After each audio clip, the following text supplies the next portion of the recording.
Have you ever had the feeling that what you're seeing isn't all there is? That beneath the surface of everyday objects, faces, and events, something deeper is hiding. A shape behind the shadow, a truth behind the appearance. It's not madness. It's not imagination. It's one of the oldest insights in the human story. And its most powerful expression came from one man sitting in ancient Athens, asking questions so dangerous, his student had to turn them into myths just to protect him. That man was Plato. And what he saw changed how we understand the nature of reality forever.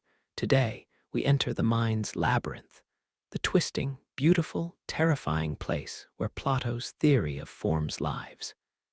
But be warned, this isn't casual philosophy. This is a key that can dissolve everything you thought was real. Let's begin with a single, ordinary object, a chair. It has four legs, a backrest, and maybe it's made of wood, plastic, or metal. Now ask yourself, what makes it a chair? If I break one leg, is it still a chair? If I sculpt a chair out of ice, does it stop being one when it melts? Where is the essence of chairness? Plato believed the physical object isn't the full reality. It's just a shadow of a deeper, eternal form, an invisible blueprint that exists beyond space and time. Every chair, in his view, is simply an imperfect reflection of the perfect form of the chair. This form isn't found in the object. It's not in the mind. It exists on its own, in a non-material realm, a kind of cosmic architecture of truth.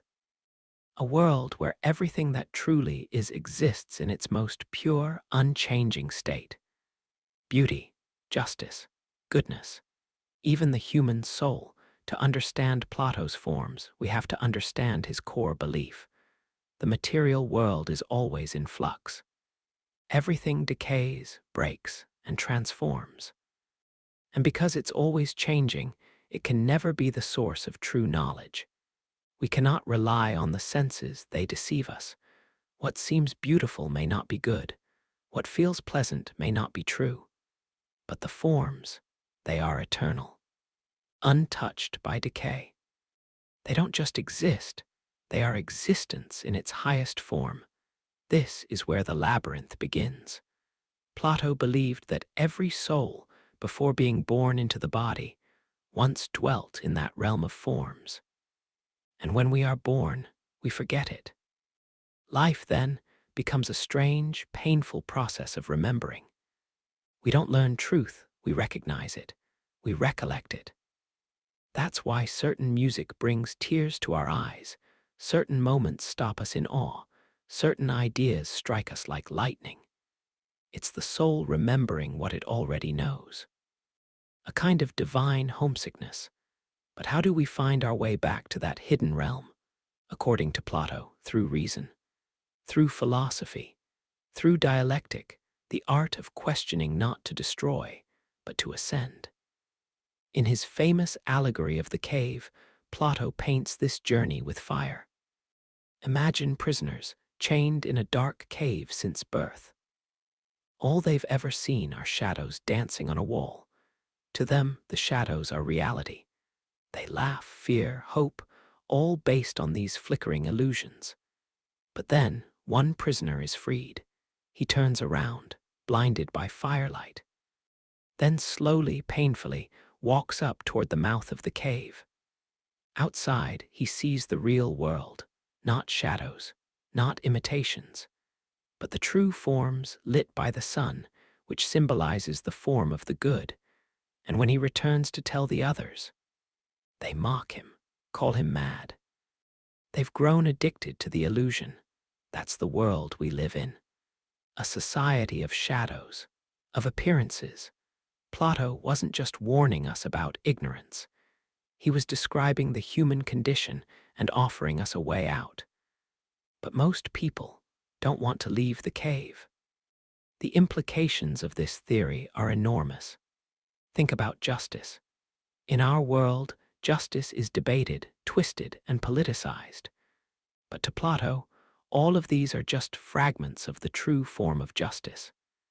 And the closer a society mirrors that form, the more just it becomes. Same with beauty. What we find beautiful today may be ugly tomorrow. But there exists a perfect beauty, untouched by time, and our experience of beauty is merely a dim echo of that original perfection. This is not abstract. This is the structure of reality, if Plato is right. And yet, there's a problem. If the forms exist beyond time, space, and the physical, how do we access them? If they're not made of matter, how can we even perceive them? Plato believed that the soul, because it once knew the forms, still has access to them through reason and contemplation. But this raises another question. If truth is immaterial, is the soul immaterial too? This is where Plato's vision moves from metaphysics to spirituality. He believed the soul is immortal precisely because it can know the eternal. The body may hunger, decay, and die, but the soul, it remembers. It recognizes patterns that go beyond survival. It longs for truth, beauty, goodness, things that have no physical utility. Why does a sunset move us? Why does a melody stir us to tears? Plato would say, because something in us is eternal, and it's aching to return home. But here's the twist. While Plato saw the forms as perfect and unchanging, he also knew that humans live in the in-between. We are not fully in the material, not fully in the eternal. We are suspended between two realms, and that tension is what makes life both tragic and beautiful. Philosophy, then, is not just an intellectual exercise. It's spiritual navigation. This is why Socrates, Plato's teacher, said the unexamined life is not worth living. Because only through examining life can we move from shadow to substance, from imitation to reality, from noise to truth. This also explains why so many people today feel lost, not just emotionally, but ontologically. We're surrounded by symbols, screens, illusions, but no contact with the real. We mistake likes for love, entertainment for meaning, data for wisdom.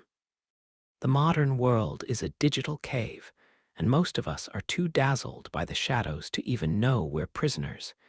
Yet the forms remain, patient, undisturbed, waiting to be remembered. That's the first step. And it's where many turn back. Because to seek the forms is to give up certainty, to surrender comfort, to face the truth that most of what we believe is false. But the reward is vision. Plato's theory of forms is not just a metaphysical claim, it's a moral challenge.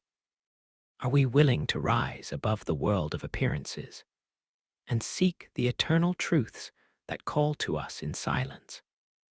If you've ever stared into a fire and felt like something ancient was staring back, if you've ever had a dream that felt more real than your waking life, if you've ever looked into someone's eyes and felt like time stopped, that's a glimpse, a crack in the illusion, a moment when the soul remembers. But what happens when we truly begin to live from this awareness? Plato believed the soul's task was not just to glimpse the forms, but to align with them, to reshape our inner world in their image. In that sense, philosophy isn't just thought, it's purification. It's how we escape the chaos of shifting opinions, of desire and fear, and become something steady, something sovereign. But the path isn't easy.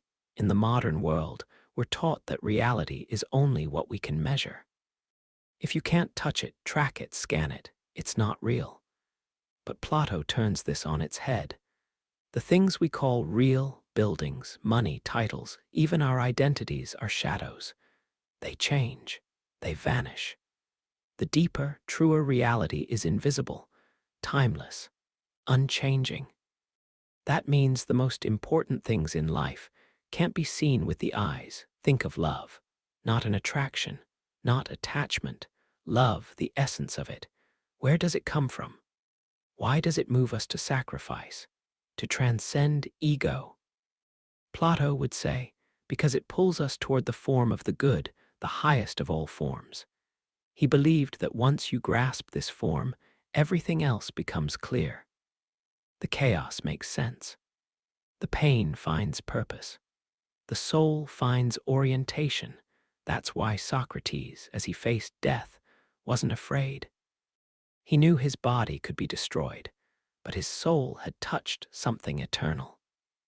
In the Phaedo, Plato describes Socrates drinking the poison calmly, even cheerfully, because he believed he was finally returning to the realm he truly belonged. Not as an escape, but as a homecoming. But how do we live here, in this world, while reaching for that one? That question brings us to the heart of Plato's practical philosophy. He didn't tell us to abandon the world, but to purify our perception of it, to train the soul to recognize truth within the illusion, to raise the intellect beyond opinion and the heart beyond pleasure. That's why he founded the Academy, the first institution of higher learning in the Western world.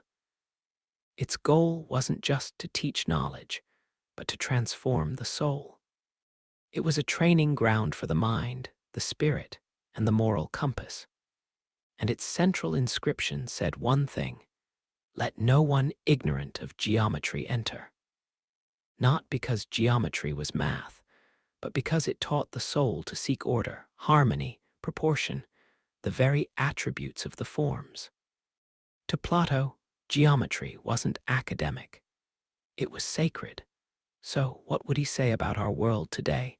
A world addicted to immediacy, seduced by surfaces, where opinions shout louder than truth, and where philosophy has been reduced to a college elective, not a way of life. He'd probably say, we've lost the art of recollection. We've forgotten how to listen to the soul.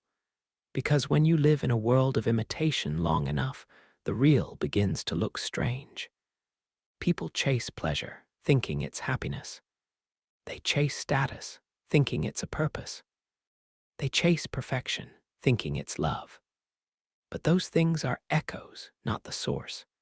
The more we feed on shadows, the more spiritually malnourished we become. This is why Plato's theory of forms still matters, not as an intellectual model, but as a lifeline. It reminds us that our intuition isn't crazy, that our longing for something more isn't weakness, it's memory. The soul knows there's a deeper reality, and that knowing is the beginning of awakening. But awakening comes with a cost. When the freed prisoner from the cave returns to tell the others about the real world, they hate him, they resist, they even want to kill him. Why? Because the truth threatens the system. Illusions offer comfort, and the deeper the lie, the more violent the reaction to truth. It's not so different today. Try telling people that fulfillment doesn't come from consumption. That love isn't found in validation. That peace requires silence, not stimulation.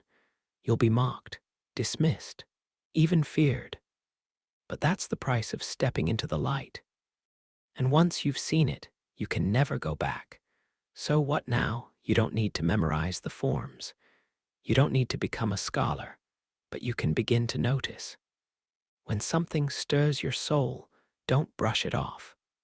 When you feel pulled toward a truth you can't explain, follow it. When you experience beauty that makes time stop, be still. That's the soul remembering. And from there, begin to align your life with what is real. Choose substance over appearance, depth over distraction, meaning over noise. That's how you walk the path, not as an escape from the world, but as a way to transform it. Because here's the truth no one tells you. The forms aren't just out there. They are also in here. Plato wasn't giving us a map to flee reality. He was offering us a mirror to reflect what's eternal within ourselves. You are not just flesh and bone. You are not just the product of time and culture. You are a soul with the memory of eternity inside you. And every time you choose truth over illusion, you come closer to your original nature. That is the meaning of philosophy. Not to know more, but to become more. So ask yourself, are you living in the cave? Or are you ready to turn around and begin the climb? What do you think? Is there a reality beyond what we see? Do you ever feel like the soul is remembering something ancient? Drop your thoughts in the comments. I read each one, and this space is for seekers like you. If this video awakened something in you, give it a like, and don't forget to subscribe for more journeys into the unseen, the eternal, and the essential truths most people ignore. Sometimes, philosophy isn't just a way of thinking, it's a way of coming home.